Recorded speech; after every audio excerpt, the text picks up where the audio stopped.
Bom dia a todos. Com o tema Falando ao Coração. A nossa reflexão nesse dia é 7 verdades ou 7 certezas sobre o arrebatamento da igreja. Nós que somos dispensacionalistas, nós que cremos nas 7 dispensações e as 8 alianças, nós acreditamos que o pensamento teológico de que a igreja será arrebatada antes de qualquer parte da grande tribulação. Pertencemos à escola pré-tribulacionista, que a igreja ela será arrebatada antes da 70ª semana de Daniel. Que Deus nos abençoe nessa reflexão nesse dia. A base teológica para confirmar a nossa certeza, 7 certezas sobre o arrebatamento, encontra-se em 1 Tessalonicenses, no capítulo 4, do 13 ao 18, diz assim a palavra do Senhor. Não queremos, porém, irmãos, que sejais ignorantes com respeito aos que dormem, para não vos entristecerdes como os demais, que não têm esperança. Pois se cremos que Jesus morreu e ressuscitou, assim também Deus, mediante Jesus, trará em sua companhia os que dormem. Ora, ainda vos declaramos por palavra do Senhor isto: nós, os vivos, os que ficarmos até a vinda do Senhor, de modo algum precederemos os que dormem. Porquanto o Senhor mesmo, dada a sua palavra de ordem, ouvida a voz do arcanjo, e ressoada a trombeta de Deus, descerá dos céus, e os mortos em Cristo ressuscitarão primeiro. Depois nós, os vivos, os que ficarmos, seremos arrebatados juntamente com eles entre nuvens, para o encontro do Senhor nos ares, e assim estaremos para sempre com o Senhor. E o versículo 18 diz, ele conclui: consolai-vos, pois, uns aos outros com essas palavras. Então nós acreditamos, com base nesse texto teológico, escrito por Paulo, inspirado pelo Espírito Santo de Deus, que ele nos mostra 7 certezas sobre o arrebatamento da igreja antes da grande tribulação. A primeira certeza sobre o arrebatamento é que os mortos, eles não estão mortos. As pessoas que morreram em Cristo, elas não estão mortas.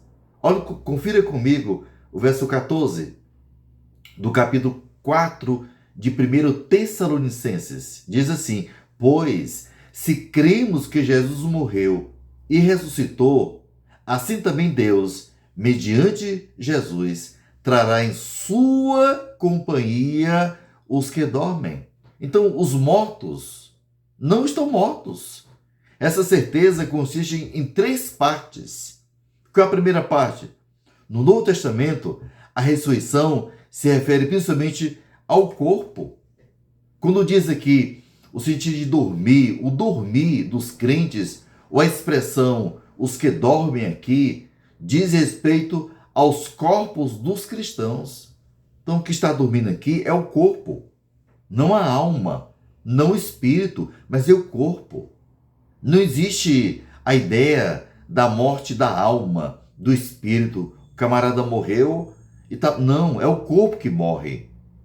Mas a alma dele, o espírito dele, está vivo na presença do Senhor nos céus.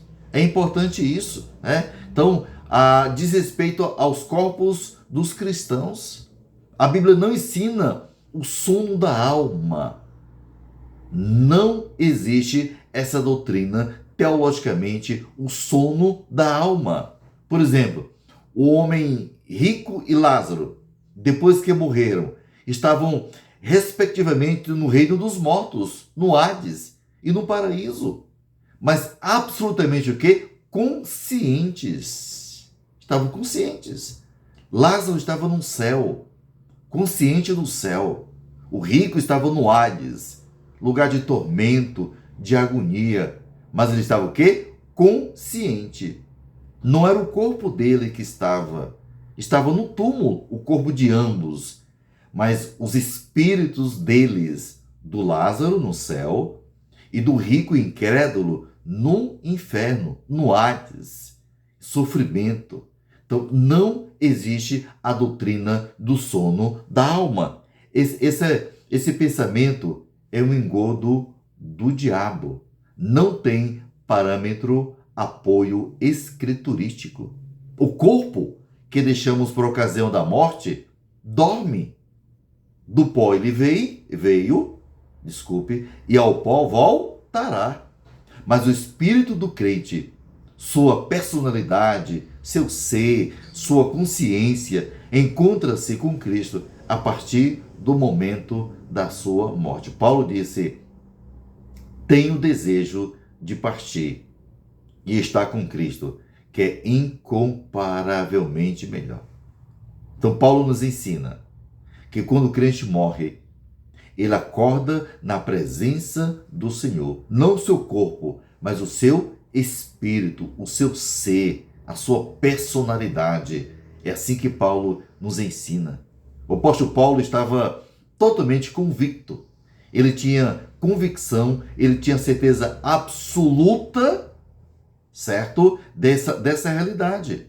Motivo porque escreveu em Filipenses 1:23, ele disse aos crentes da cidade de Filipos: tendo desejo de partir e estar com Cristo, o que é incomparavelmente melhor. Então, qual era o desejo dele? Estar com Cristo. Então, quando o crente parte, ele vai para a presença do Senhor. Então, não existe, repito, a doutrina do sono da alma. Quando os saduceus discutiram com Jesus acerca da ressurreição dos mortos, olha o que ele disse, olha o que a Bíblia diz assim: e quanto à ressurreição dos mortos, não tendes lido o que Deus vos declarou? Êxodo 3:6. Eu sou o Deus de Abraão, o Deus de Isaque, o Deus de Jacó. Ele não é Deus de mortos, e sim Deus de vivos. Então, olha que base teológica forte para nós declararmos de que não existe sono da alma. Deus é o Deus o quê? De vivos e não Deus de mortos. É importante nós lembrarmos disso. O Senhor Jesus Cristo disse: eu sou a ressurreição e a vida. Quem crê em mim, ainda que morra, viverá. E todo o que vive e crê em mim não morrerá eternamente. João 11:25-26. Em João, capítulo 8, versículo 51, olha o que diz a Bíblia, né? Ele também acentua: se alguém guardar a minha palavra, não verá a morte eternamente. Olha que base bíblica, olha que conselho. Se alguém guardar a minha palavra,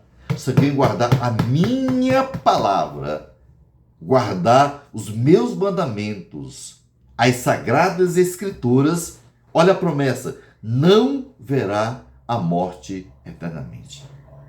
Você guarda a palavra de Deus? Se você guarda essa palavra no seu coração, se essa palavra é o seu parâmetro, se as escrituras é para você como foi para Paulo: combati o bom combate, completei a carreira, eu guardei a fé, eu guardei a doutrina. Então pode ter certeza absoluta que você viverá eternamente. Ele também diz isso para nós. Se bem que o corpo adormece, o espírito daquele que crê em Jesus continua o quê? Vivendo. Romanos capítulo 8, versículo 10, se refere a uma verdade espiritual que já aconteceu. Mas, por outro lado, essa verdade também se aplica ao futuro após a morte. O texto diz assim, Romanos 8:10. Se, porém, Cristo está em vós, o corpo, na verdade, está morto por causa do pecado, mas o Espírito é vida por causa da justiça. No verso 16 de 1 Tessalonicenses, lemos acerca dos mortos em Cristo. O texto é claro para nós. Ele se refere aos mortos em Cristo. Aqueles que morreram em Cristo, morreram convertidos. Aqueles que nasceram de novo, ele faz referência aqui no capítulo 4, no versículo 16. Uma vez que Jesus ressuscitou e vive, também vivem todos que dormiram nele. Jesus está vivo. Todos aqueles que morreram em Cristo também estão vivos. Espiritualmente, eles estão em Cristo e vivem com Cristo, pois a nossa pátria está nos céus. Esse era o pensamento de Paulo, esse era o pensamento de todo cristão do Velho e do Novo Testamento. Porque a pátria deles, como também a nossa pátria como cristão, ela não está aqui nesse planeta. A nossa pátria está no céu. E é de lá que nós aguardamos o nosso Salvador. Você tem essa esperança dessa pátria? A sua pátria está no céu? Ou sua pátria encontra-se nesse planeta? Olha para esse mundo vil, esse mundo perdido. Olha as guerras diante de nossos olhos. Que esperança! Pessoas que brigam pelo petróleo, pelo dinheiro, por proeminência bélica, para mostrar quem tem o poder mais bélico do planeta. Que coisa medonha, que coisa triste. A nossa pátria, a minha pátria, a sua pátria está no céu. Esse era o pensamento do apóstolo Paulo, o judeu Paulo, o homem de Deus. Esse deve ser também o meu, o seu, o nosso pensamento. A nossa pátria não está aqui. Onde está o seu coração? Nesse mundo? Nos tesouros que passam rapidamente? Lembre-se sempre desses dois exemplos, do jovem rico e de Moisés. Os dois tinham muitos brinquedos.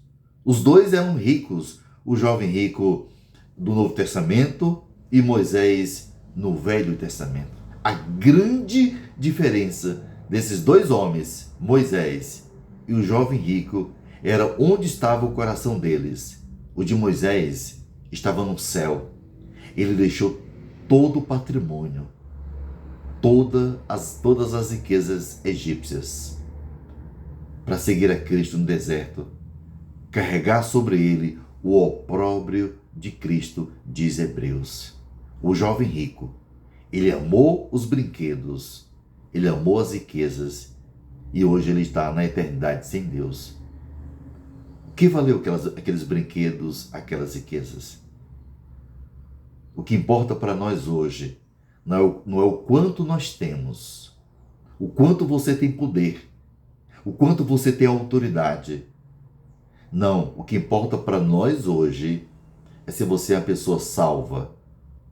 Porque se você é uma pessoa salva, você está seguindo os passos de Moisés, de Cristo, de Paulo, de Neemias, de Isaías e de tantos outros.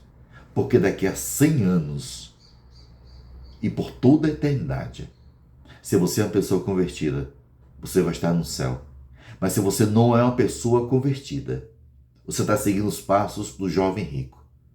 Ele perdeu tudo, ainda foi para o inferno e receberá e vai ser ressuscitado, julgado num trono branco e lançado no lago de fogo para todo sempre. Fisicamente, eles estão ressuscitados. A esperança de estar em Cristo. Mas a realidade é ainda mais maravilhosa. E isso também faz parte da certeza da salvação e do arrebatamento da igreja. Como cristãos, não dizemos por acaso. A gente não diz isso por dizer ou por acaso. O Senhor levou tal irmão ou tal irmã. Mas é bíblico isso. Porque quando a pessoa morre, ela de fato não morreu. Morreu o corpo. Ela foi o quê? Promovida. Ela está no céu. Isso é promoção. Ah, pastor, o senhor fala de morte como naturalidade. Mas, querido, é isso. A nossa partida é promoção. Estar com Cristo é incomparavelmente melhor. Nada se compara a estar com Cristo. É bíblico. Essa é a nossa promessa. Realmente, é verdade que um cristão é buscado por Jesus, enquanto o não crente é levado pela morte. A igreja de Jesus não verá a morte, diz a Bíblia. Não queremos, porém, irmãos, que sejais ignorantes com respeito aos que dormem. O corpo, né? Aqueles que partiram, para não vos entristecerdes como os demais, que não têm esperança. Esse mundo não tem esperança. Esse mundo está focado no poder, no dinheiro e no sexo. Tudo isso passa, mas a nossa esperança em Cristo, ela permanece o quê? Eternamente. O versículo 14 trata dos que dormem em Jesus. Olha o 14. Porque se cremos que Jesus morreu e ressuscitou, assim também aos que em Jesus dormem, aos que em Jesus dormem, Deus os tornará a trazer com ele. Então o corpo veio do pó, repito, e ao pó voltará. E o Espírito vai para a presença do Senhor. E quando ele vier buscar sua igreja, ele vai trazer em sua companhia, em sua presença, os que morreram convertidos, salvos. Está aqui o texto. É promessa do Senhor.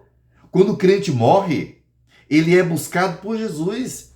E assim não verá a morte. Eu estou convicto de que o Senhor está presente na morte de cada um de seus filhos para levá-los para junto de si. A terceira certeza consiste em quê? A certeza do arrebatamento da igreja. Essa nossa certeza consiste em quê? A garantia de que os mortos virão a Cristo. A promessa de que Deus, mediante Jesus, trará em sua companhia os que dormem. Olha que promessa fabulosa, tremenda, maravilhosa. É que quando o crente morre, a primeira coisa que ele faz, ele vai ver a face do seu mestre.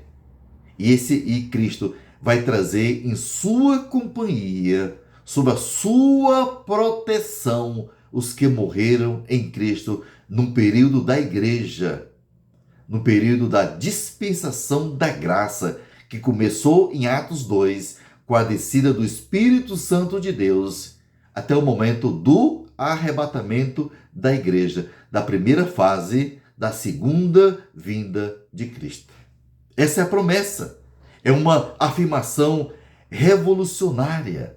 É importante observar que não está escrito trará para ele, mas trará em sua companhia, ou seja, trará com ele.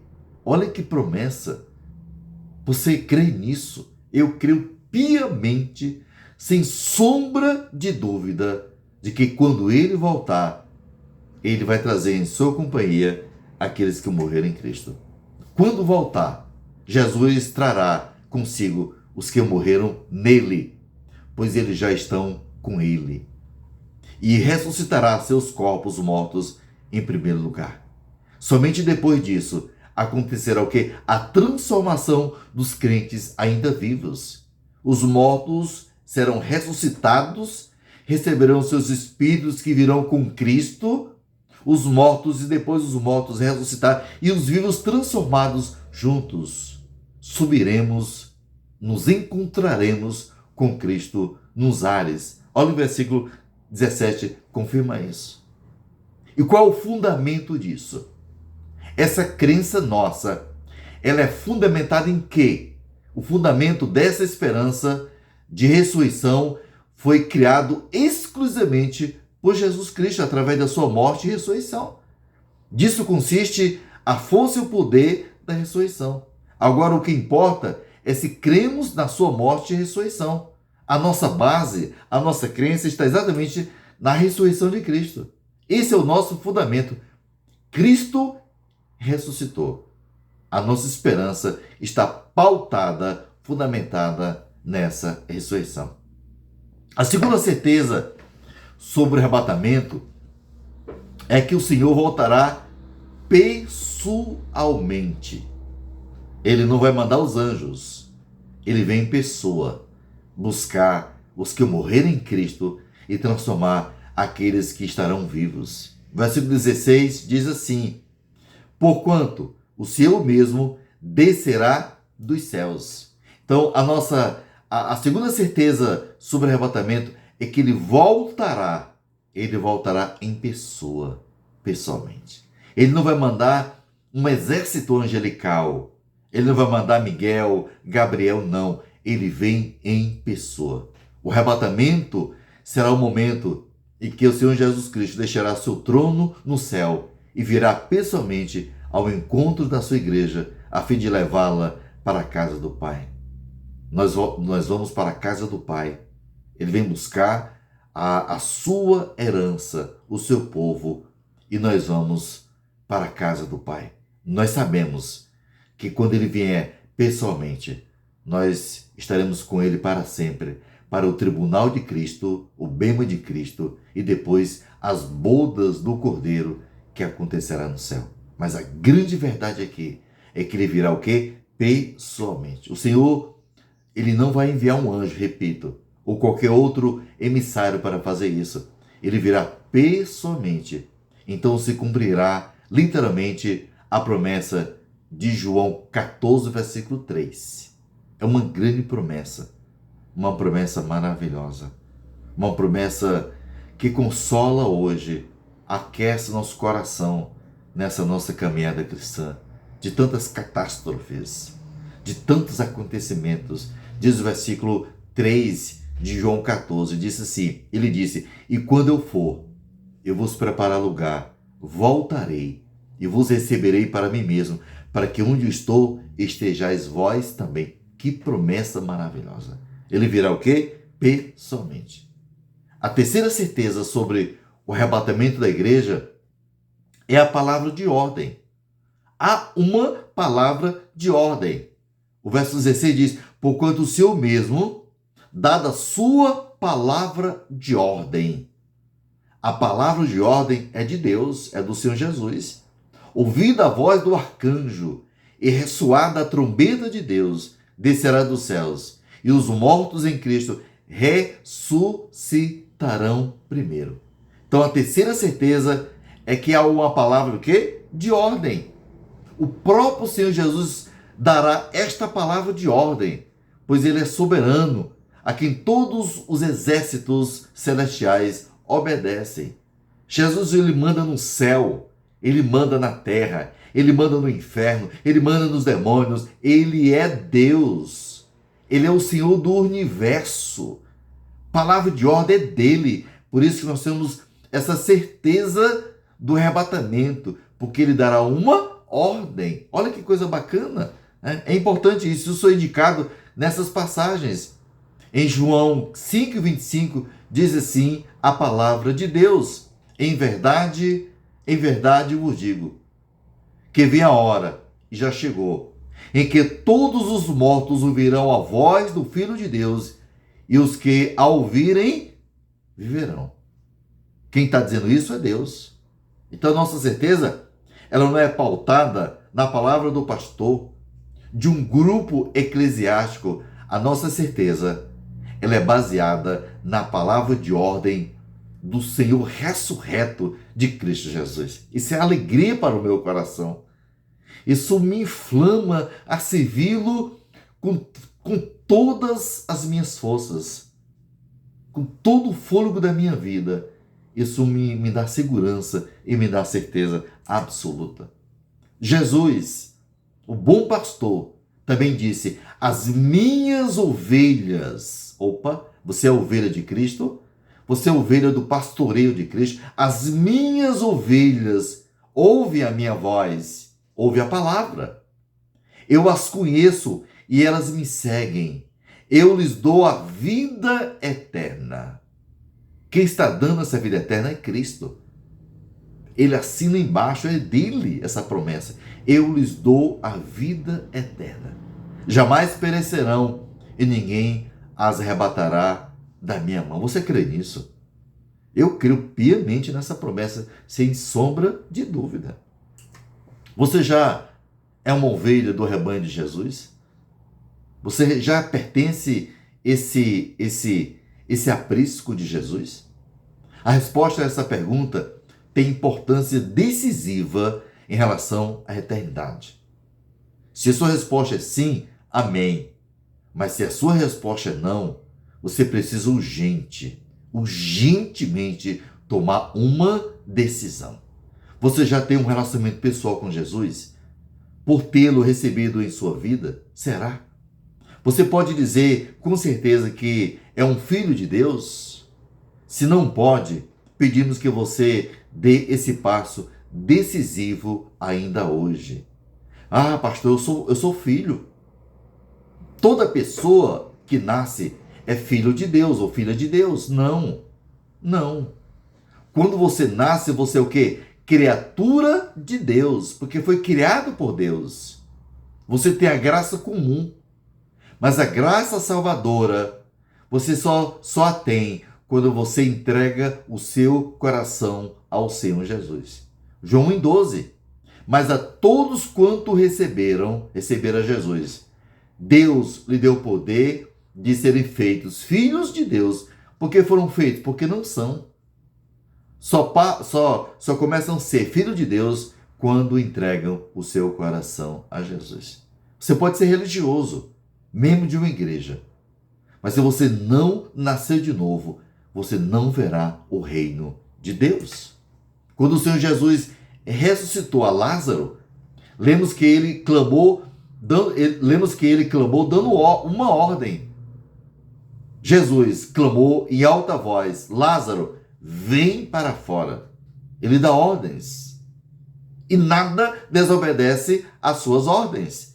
Ele diz e acontece, porque ele é Senhor, ele é Deus. Ninguém questiona a sua autoridade, nem a natureza, nem os mortos, ninguém.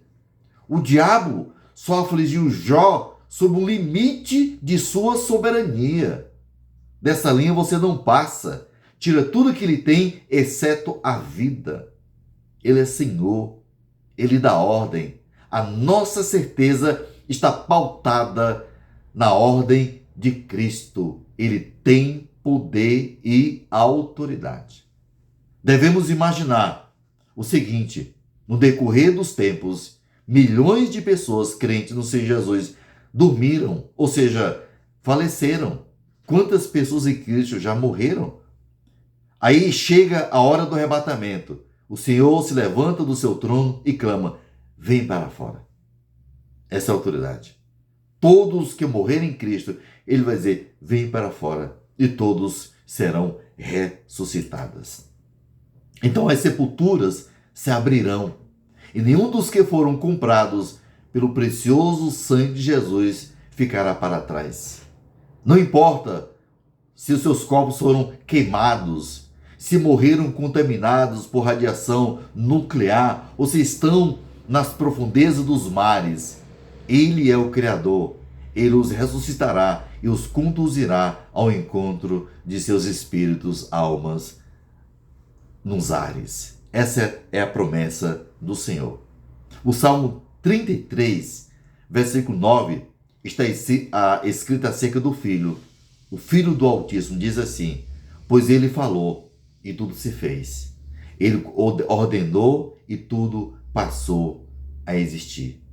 A palavra final é de Deus, na pessoa de Cristo. A quarta certeza sobre o arrebatamento da igreja é a voz do arcanjo. Olha o versículo 16.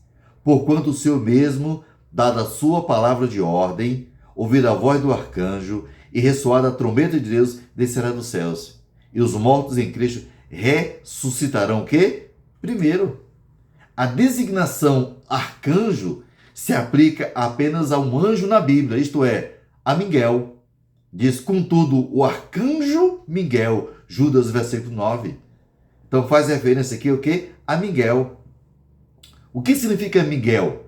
Miguel significa quem é como Deus. Miguel significa quem é como Deus. Este anjo é um dos mais importantes em hierarquia. Diz a Bíblia em Daniel capítulo 10, no versículo 13, diz exatamente que ele tem uma patente muito alta. No tempo de Daniel, Miguel lutou contra um príncipe dos demônios no mundo celestial e veio a ajudar Gabriel para que este pudesse confirmar a Daniel que suas orações haviam sido o quê? Atendidas. Então, esse anjo, ele tem um poder enorme. Na hierarquia angelical, ele tem ação. Então, vamos lembrar sempre disso. Anteriormente, esse arcanjo também lutou contra Satanás, com Satanás, pelo corpo de Moisés. Esse mesmo Miguel.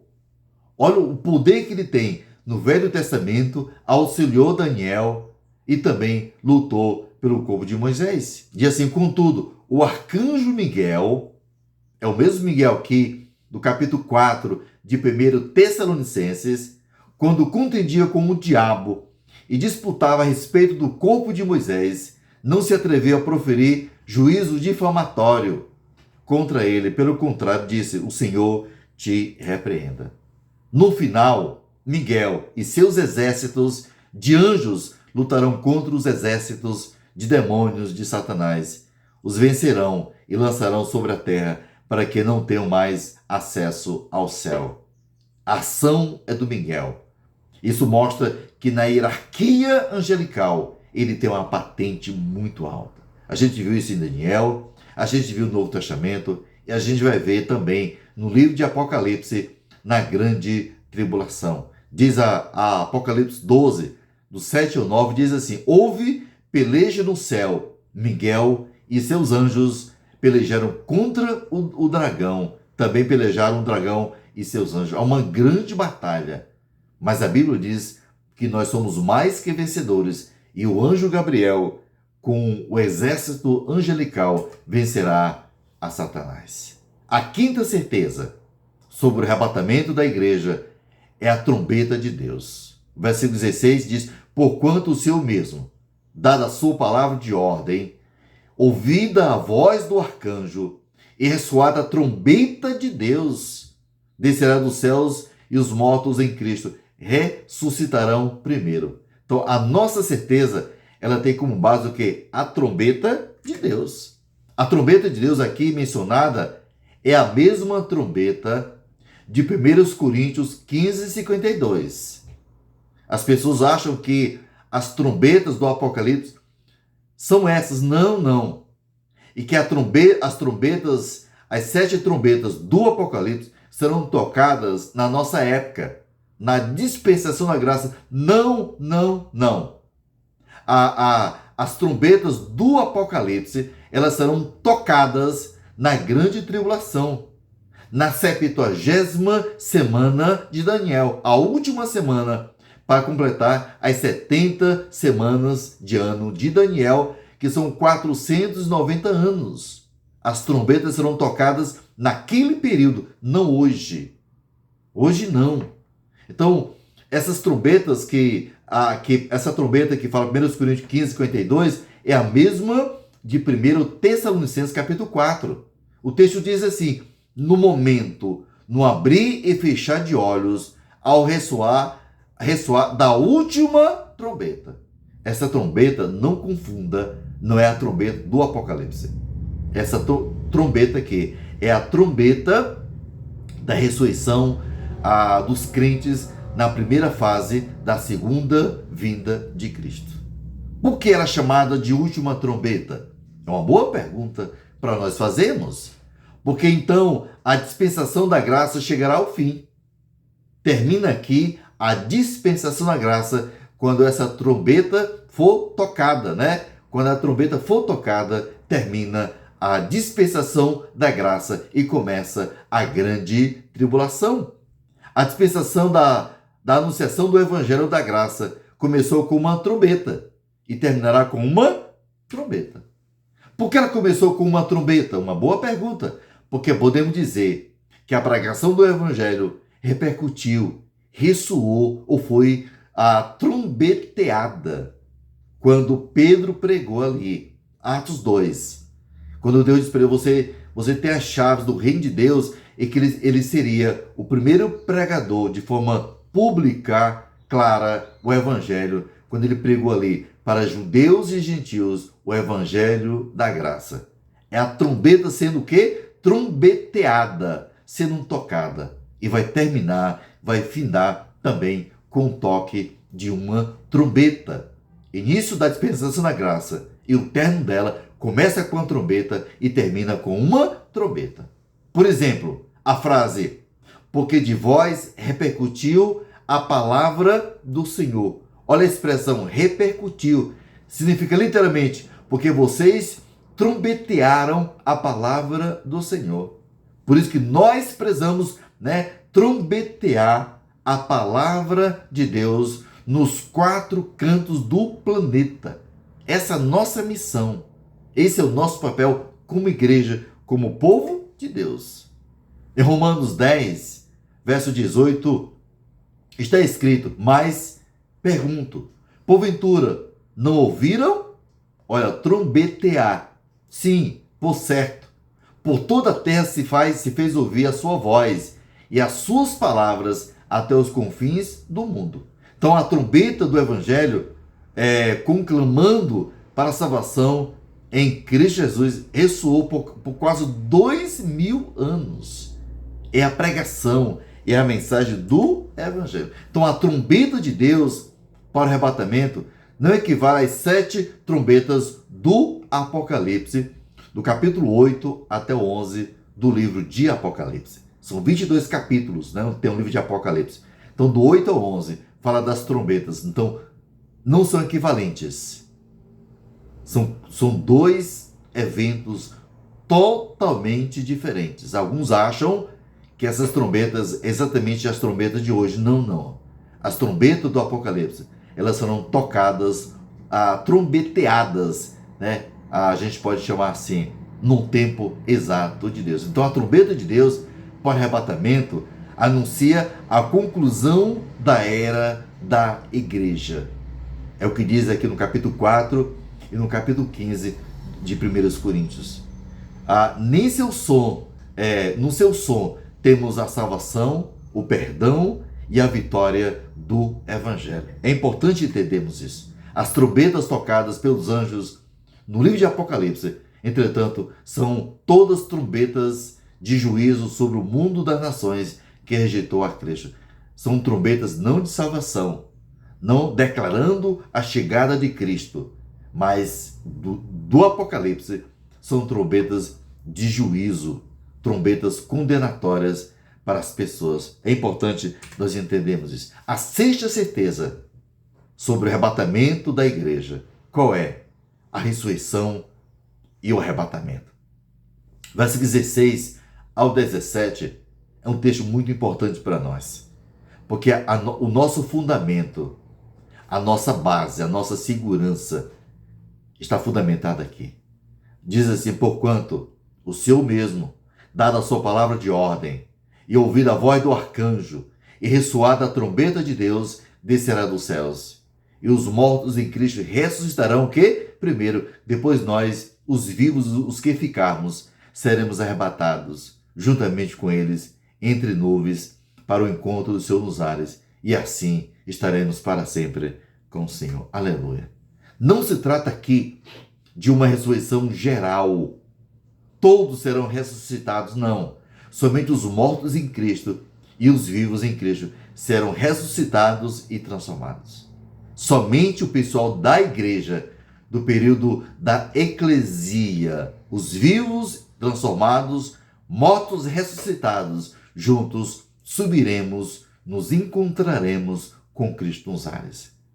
Não é a ressurreição de toda a raça humana, não. Apenas do período da igreja na dispensação da graça. Todos os demais mortos permanecerão nas suas sepulturas até o dia do juízo final. O que é descrito aqui é uma ressurreição seletiva dentre os mortos e realmente diz respeito somente àqueles que estão em Cristo. Há 2 grupos seletos, os mortos e os vivos em Cristo. Jesus foi o primeiro que ressuscitou dentre os mortos. Diz a Atos 26, do 23, e 1 Coríntios 15, 20, diz assim: mas de fato, Cristo ressuscitou dentre os mortos, sendo ele as primícias dos que dormem. Então ele foi o primeiro. Ele é o nosso exemplo. É o nosso referencial de ressurreição, queridos. Nós temos esperança de sermos ressuscitados, porque Cristo ressuscitou. Essa é a nossa esperança. O fundamento da nossa esperança está na ressurreição de Cristo. Por isso que a certeza do arrebatamento, porque Cristo ressuscitou.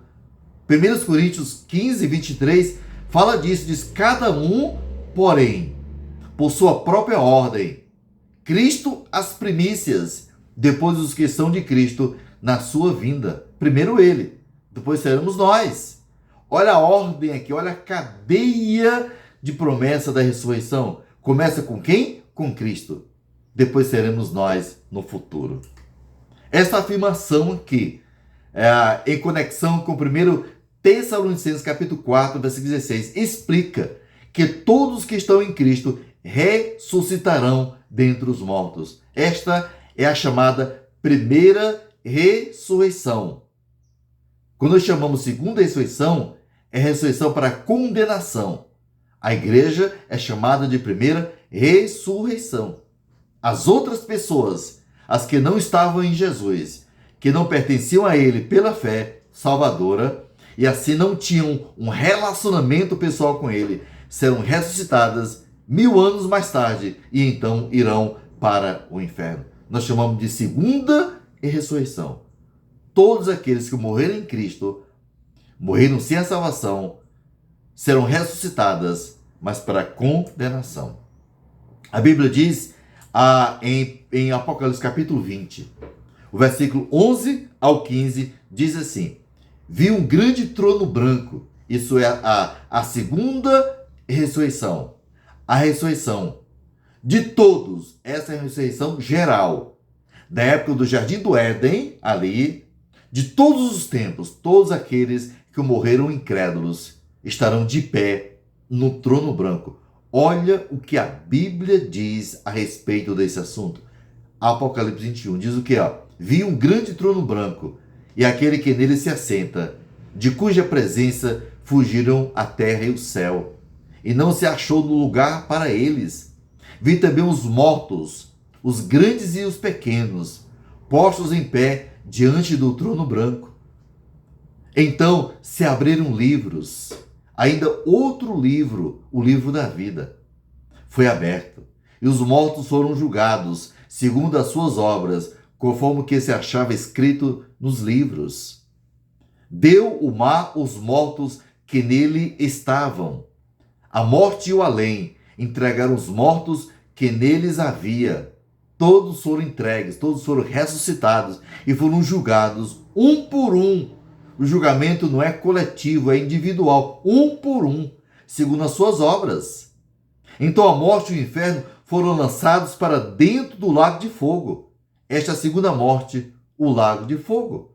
E se alguém não foi achado inscrito no livro da vida, esse foi lançado para dentro do lago de fogo. Olha que coisa assustadora, que coisa que deixa a gente arrepiado, tremendo. Essa é a situação de muita gente que está morrendo aquilo ali entre os palestinos, entre os israelitas. Aqueles que morrem ali sem Cristo serão ressuscitados nessa época, julgados e condenados. Não vai pensar porque é um israelita ou é um descendente dos 12 filhos de Jacó, que representa as 12 tribos que tem o céu como garantia. Não tem. Toda pessoa que morreu sem passar pela porta que é Cristo, sem aceitar Cristo como seu Salvador e Senhor, essas pessoas, elas perecerão no inferno, seja palestino ou seja judeu. A gente não tem entrada no céu por sermos descendentes de Abraão no sentido biológico, físico, mas sim, se somos descendentes de Abraão pela fé. Se Abraão é o nosso pai na fé. Abraão ele é pai da fé de todo o cristão. Ele é pai biológico dos israelitas e dos palestinos. Mas esses só serão filhos de Abraão na fé se converterem a Cristo como Senhor da vida deles. Caso contrário, essas pessoas, elas perecerão no inferno para todo o sempre. Alguém pensa, pelo fato de uma pessoa ser judeu, ser descendente de Agar, a descendente de Ismael, filho de Agar, que é filho de Abraão, o descendente de Isaac, que era filho de Abraão com Sara, tem o céu como garantia? Não tem.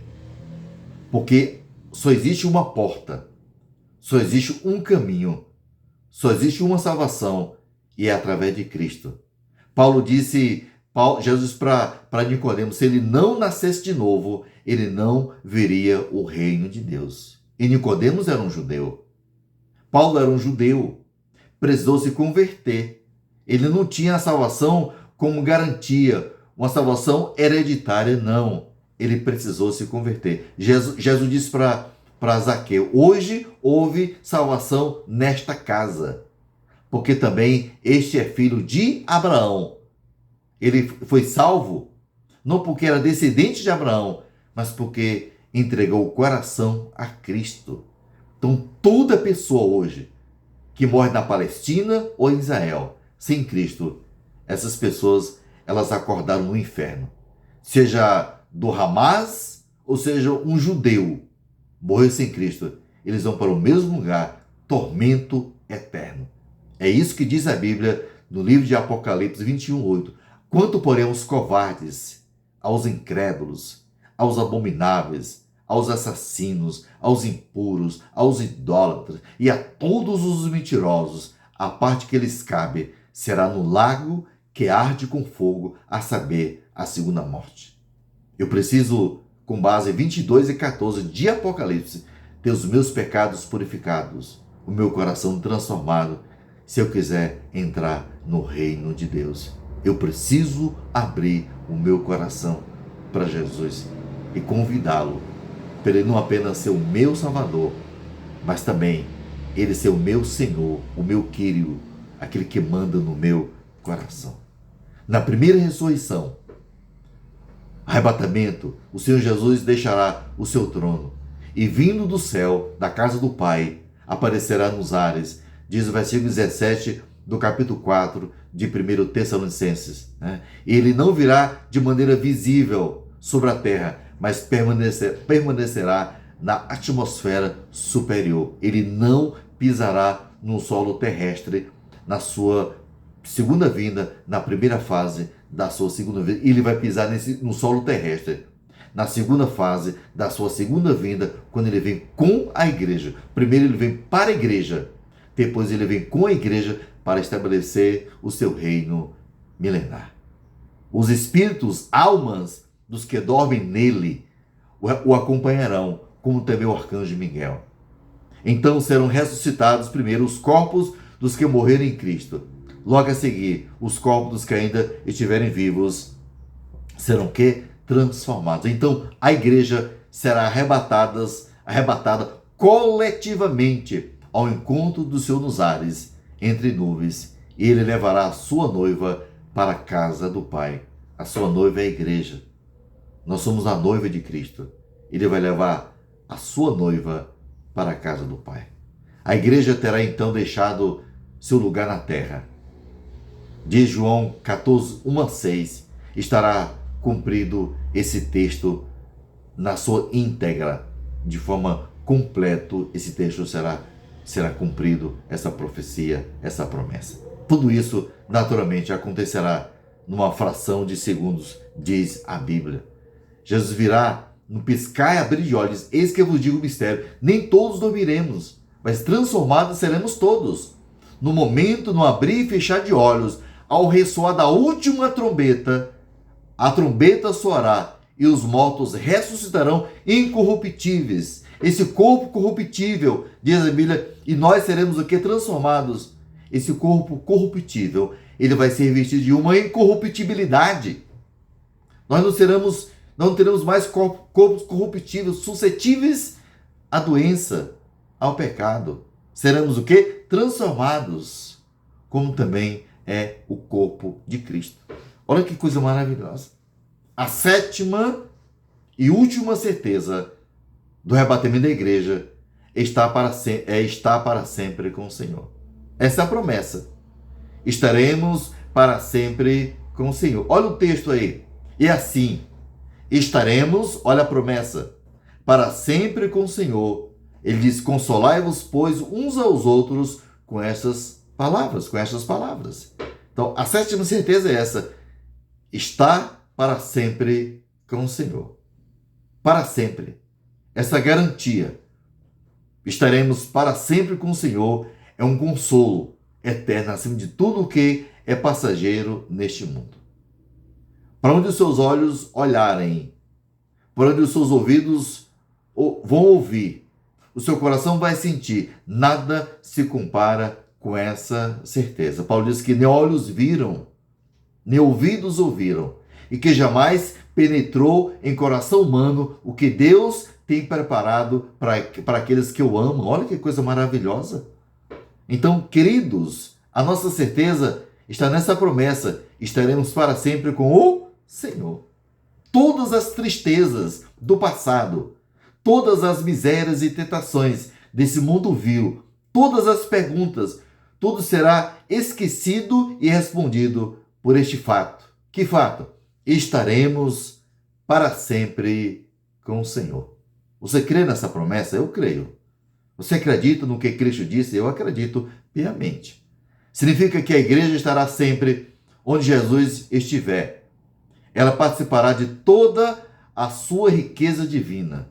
Então se cumprirá o que está escrito no livro de Tito, capítulo 2, versículo 13. Diz assim, aguardando a bendita esperança.